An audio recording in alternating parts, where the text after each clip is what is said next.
Tucson's business community was shaken to its core in 1985, the year someone brutally murdered 72-year-old Harold Parsons right in his own backyard. Yeah, for nearly 3 decades, detectives believe they've known what the person who did it looks like. To this day, they've never found him, and now they hope you can help.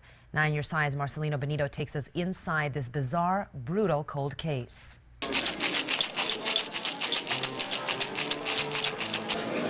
Harold Parsons loved life. At 72, he spent his final night alive at Dirtbags, a local bar popular with University of Arizona students. It was December 23rd, 1985.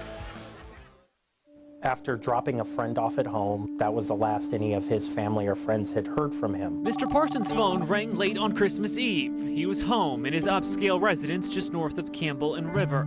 The caller, one of his Aquadine Inc. customers, instantly noticed Mr. Parsons didn't sound like himself. Mr. Parsons told him over the phone that he had been mugged and maced the night before. That customer contacted the Pima County Sheriff's Department. Deputies rushed to his home. When they got there, it was clear it was too late.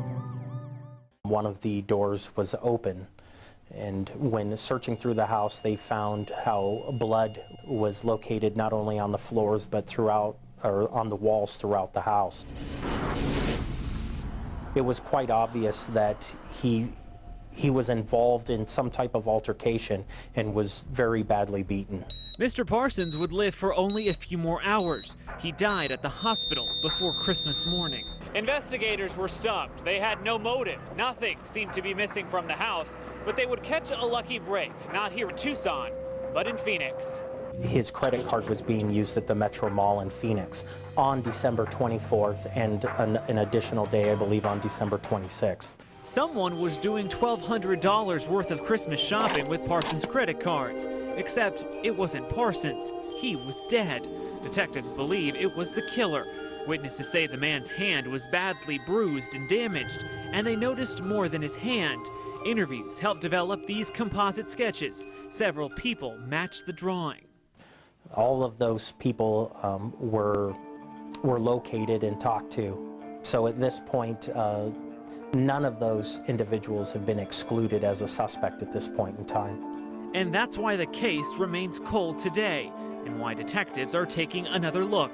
It's the first time it's being reviewed since 1986. Any information is important today, tomorrow, no matter how unimportant a person feels. That information needs to be given to law enforcement. It could help finally find Mr. Parsons' killer. Marcelino Benito, KGUN-9 on your side. Again, investigators need all the help they can get. Tips can be called into 911 or 88 Crime. And remember, you can remain anonymous.